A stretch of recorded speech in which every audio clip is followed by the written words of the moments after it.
reading this as I get back into skating may have been a horrible decision, because if you thought I was emotional when I was watching the anime,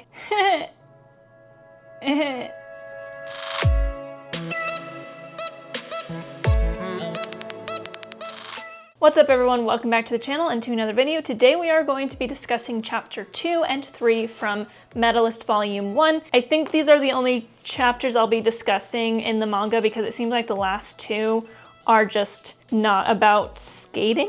They're about like food and people, so I'll probably still read them. I just don't know if I'm gonna cover them on the channel. But before we dive into today's video, don't forget to like the video, subscribe to the channel, and leave a comment your thoughts. And if this is your first time with my channel, hello, welcome. For those of you who don't know, I am covering Medalist. I covered season 1 of the anime. Now I'm talking about the manga that covered season 1 to talk about any details that maybe I missed in the anime. But I am a competitive figure skater. I actually started skating over 20 years ago.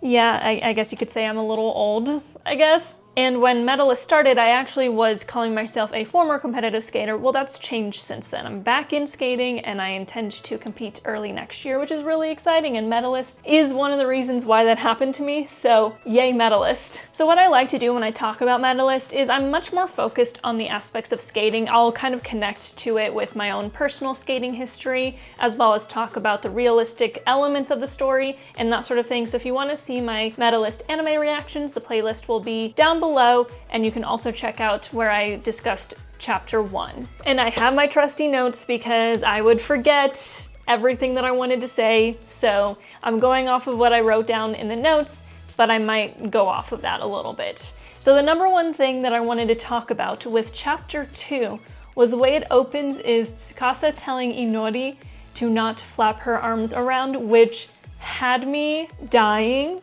because that is just such a universal figure skating experience. As someone who not only figure skates but also coached it for 10 years, if I had a dime for every time I told a student to stop flopping their arms while they skated, stop going like this, keep them still, I would have way more than 2 nickels. I would have at least $100.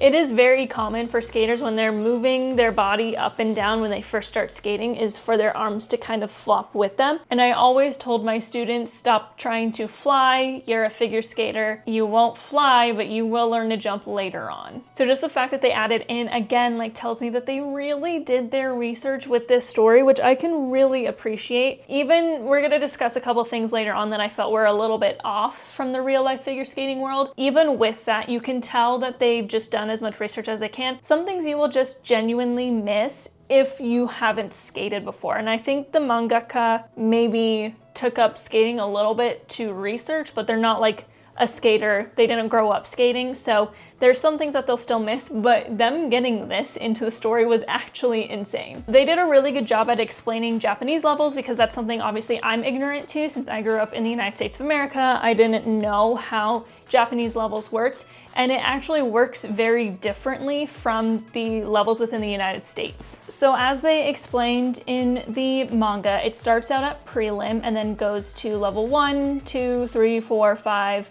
6. Level 7 is when you can enter all Japan and world levels, and master is level 8, but rarely tried since you can already enter levels at level 7. But they also explain that level 5 is novice B, level 6 is junior, and then level 7 is all Japan, like senior level, like international level. Now in the US, it's very different. We do have preliminary, but we have pre-preliminary, preliminary, pre-juvenile, juvenile, intermediate, novice, junior, senior. So I think probably each level is still very similar with what they're doing in it, because preliminary here is kind of the same because it seems like they can do axels and double jumps. Preliminary here, you can do axels and double jumps. You can only do like a double sow and a double toe, I think though. So it seems very similar, it's just built differently, which makes sense because each country is gonna do it a little bit differently. However, they need to try and stay the same, or at least as close to the same as possible, so that when they get to the junior and senior levels, which are the international levels, that everyone's kind of on the same page. So in this chapter, Inori actually tests, and I wrote down tests are really scary. For many skaters, tests are actually more scary than competition because it's quiet when you're doing a moves in the field test. and you're not doing a full program, so there's no music playing, it's just quiet and there's just a judge that's sitting there writing things down about you and you're like, oh my goodness. I think for me, both competitions and testing were equally nerve-wracking, but I definitely did not like how testing was so quiet, and it also always felt bad when you failed a test. Like, failing a test feels worse than getting last place in a competition. I don't know how to explain it. But Inori's nerves were real, especially since she's testing before she's competing. I think I competed quite a few times before I took an official test. And that's mostly because in the United States, and I don't know, this doesn't explain if they have this in Japan, but in the United States, there's actually, I want to say 12 like basic levels before you get to pre-preliminary where you actually start taking tests. The other levels, which when I was competing were Snowplow Sam 1 through 3, which were only ages 3 to 6, Basic 1 through 8, which were any ages, and Free Skate 1 through 6. And then once you finished Free Skate 6, you would go to pre-preliminary. Now, all of the levels prior to pre-preliminary get covered under Learn to Skate, so you can technically get through all of those levels without ever having a private coach or technically testing. You get tested at the end of each Learn to Skate session, which was usually 8 weeks long, but it's not like a test session. It's just the last day of class, the coaches are evaluating what you're doing and evaluate whether you're ready to go up to the next level for the next Learn to Skate session or stay in the same level. So I don't know if they have that kind of early skating in Japan. If they do, obviously Inori doesn't have to do it because she has very good fundamentals, but a lot of skaters when they start out, like it literally takes them a while to just be able to skate forward. It kind of depends on the person. Now, that being said, the test that she is taking, they were talking about forward and backward edges, is exactly what's in the pre-preliminary test in the United States. It was almost exactly the same, which is really cool. Again, it's nice for me as a skater who did not grow up in Japan to see what it's like in Japan and call out the differences and similarities, because they obviously have to set things up slightly differently, but it has to be similar so that these skaters are at the same-ish level as they get closer to the levels where you're competing internationally. So she passed her test, which again, I already watched the anime, so I knew kind of this was gonna happen and that sort of thing. So I'm kind of more focusing on details that I feel like I didn't catch during the anime reaction, didn't talk about, or wasn't in the anime because the manga is obviously a little bit more detailed. And a quote that stuck out to me after she passed the test, but then all the adults were talking about her behind her back because she was so much older. And I believe it was Hikaru that said this. She said, "If they can't skate, don't believe them." That's like paraphrasing exactly what she said, which I agree with a lot. I have had multiple internet warriors, keyboard warriors tell me that I don't know what I'm talking about when it comes to what I've said on the internet about skating. And most of those people have never laced up their skates before. Now, it is okay for non-skaters to critique choices and to critique technique when they know about it. But I do think skaters need to have a general just not listening to people who haven't skated before, because their opinions are based off of watching skating rather than being on the ground doing it with you. So while a lot of their opinions still hold true and people are allowed to critique skaters because they're athletes, and figure skating is very artistic, so you can also throw in the perspective that it's a bit more of an art form. So people are allowed to critique it, but when people start telling me that I teach my students technique wrong because I tell them to pre-rotate, just so you know, every coach tells their skater to pre-rotate. That's normal technique. Now there's like extreme pre-rotating, like if you're doing 3/4 of a turn or a full turn before you actually leave the ice, then that's extreme. But usually you're in the 1/4 to half rotation, pre-rotation before you actually leave the ice. That is very normal technique. It is not wrong. It is the way most people are taught. A fun little detail I noticed is that Hikaru's blades are modeled after real life high level blades. I'll put a picture of them right here. I don't think they looked like this in the anime. I think possibly they're just a little bit too complicated to draw, so they went with a more regular looking blade, but these are lightweight blades that most high-level skaters will use. I've never used them because they're a little bit more expensive.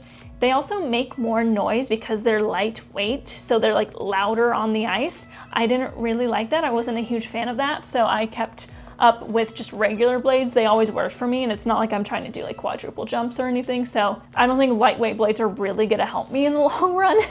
And it makes sense that Hikaru would have the super high level blades. So I like that they added that small detail in. Again, just attention to detail in this is amazing. But overall, chapter 2 was a really good kind of explanation of how levels work.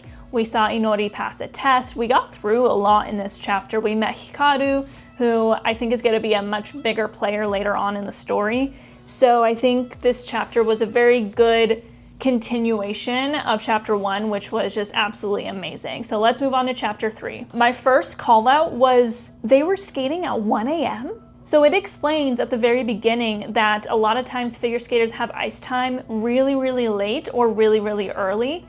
And that does not exist here. That we have freestyle sessions at our rinks, which are set by the ice rink. I mean, I'm sure you can rent ice at an earlier or later time, but most skaters just skate on freestyles because it's way less expensive than renting ice out yourself. And usually freestyle schedules start around 5:45 a.m. and end around 5 p.m. with usually a couple breaks in the middle. It depends on the rink. Some rinks focus a lot heavily more on hockey. Hockey does make our ice rinks way more money than figure skating does.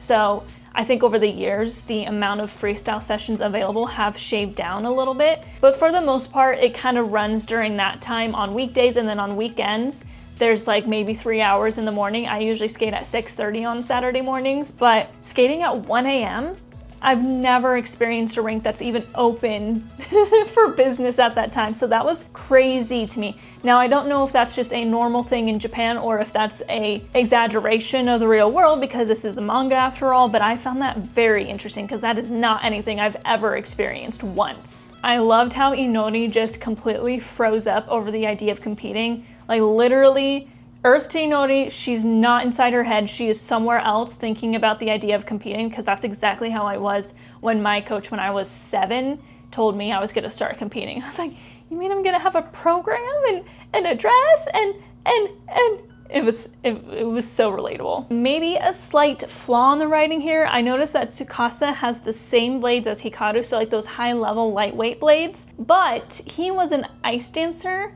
So unless he's using old freestyle skates from prior to switching to ice dance, he wouldn't have those blades. He would have ice dance blades, which look more like the normal blade. They just have a shorter heel. Again, I'll put a picture right here of what an ice dance blade looks like. The blades that Hikaru uses are specific to freestyle. They are lightweight, specifically for jumping. So if you are an ice dancer, you don't jump.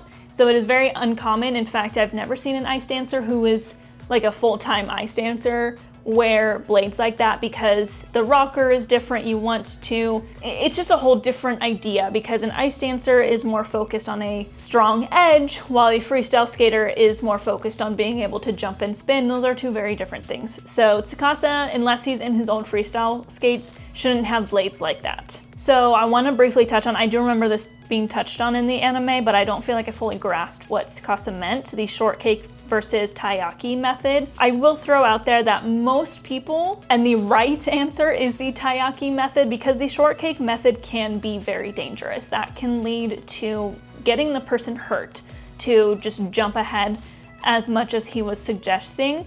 You need to have a good foundation whether you started late or not. With figure skating, you've got to just like take your time and focus. And of course, Inori is in a different position because most people that start late aren't like, they already know they're probably not going to go to the Olympics. They're just doing it for fun, but you have to be very careful. And if you're feeling like you're just pushing against time, which is what Inori is doing, you still have to take the time to learn the foundation. So I'm glad that she picked that because the shortcake method, I think if they had gone that way and it had worked for her, I would have been a little bit disappointed because it's just not something you want skaters to do. It's very dangerous. Teaching double jumps to a skater that has been skating like officially for 2 months is unheard of.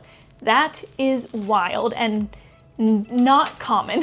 So this is kind of the start of Inori becoming the main character that's going to be more talented than the average skater, and she's going to move through things a lot faster than a lot of skaters.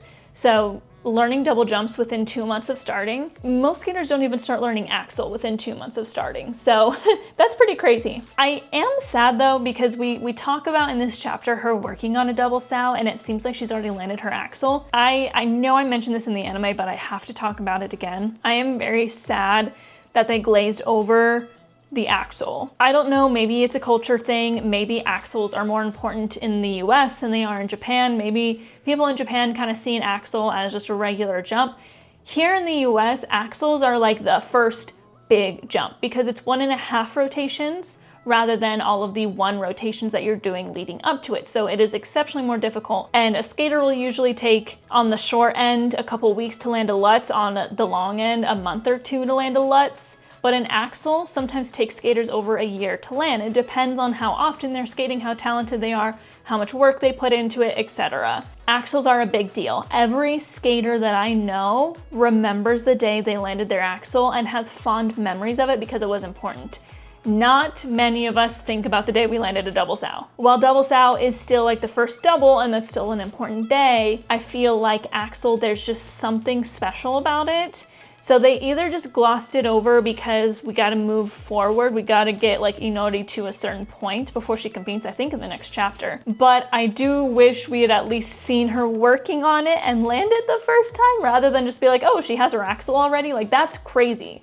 It took me, I had already been skating for 2 or 3 years, and it took me, I want to say, over 6 months. It might have been close to a year to land my Axel. So that's kind of crazy that she landed it that quick and it doesn't matter to her. But at the end of this chapter, they figure out that she might be really good at spinning, and very, very important because yes, spins at her level are worth more points than the jumps. A level 4 combination spin, I'm just pulling it out of thin air right now, I think is around 3.5 points, while a double Lutz is worth less than 3 points. So if you can get your spin levels and you can do them well, you can beat out someone who's doing doubles, because if they're just doing basic spins like level Bs or level 1s, you're already like a few points ahead of them, and it's only a small difference between a single Axel and a double sow. The point difference is maybe a couple tenths. So if Inori has her Axels and a good spin, she can definitely beat out someone who's doing double jumps if they don't have as good spins. So that is very true. I remember my coach absolutely hammering it into my head. You need the spins at your level. It's a little bit different once you get to the high levels where they're doing triples, because like a triple combo, if they're doing a triple flip, triple toe, that's worth over 10 points. So now the level 4 spin that's worth 3.5 points is like, okay, it's not as big of a deal. But at the level that they're at, a level 4 spin is a huge deal. So getting the spin levels and doing them well, super, super important. And that is absolutely correct. You want to make sure you have good spins. You want to be a well-rounded skater. People who disregard spins don't do as well. I hate spinning. My coach had me do spins my entire lesson a couple of days ago. After like 10 minutes of it, I was like, my brain literally feels disconnected from my body. So that's partially because I stopped spinning for a very long time, so my body is not used to spinning anymore, but my goodness. Overall, I gave chapter 2 a 10 out of 10. I gave chapter 3 a 9 out of 10 just because there were a couple things where I was like, hey, this is either just me not understanding because it's a Japanese thing, or they were just like somewhat incorrect with their research. But overall, super, super good. Loving the story. It truly is a love letter to figure skating, and I feel so blessed. I can't believe I didn't find out about this until the anime came out, because I would have been eating this up when the manga was coming out. But maybe that works out, because if I had been reading the manga as it was coming out, I probably wouldn't have reacted to the anime. So I guess it all works out. But that's gonna be it for today's video. If you liked it, don't forget to like the video, subscribe to the channel, and leave a comment your thoughts. But with that, thank you so much for watching. Mata ne!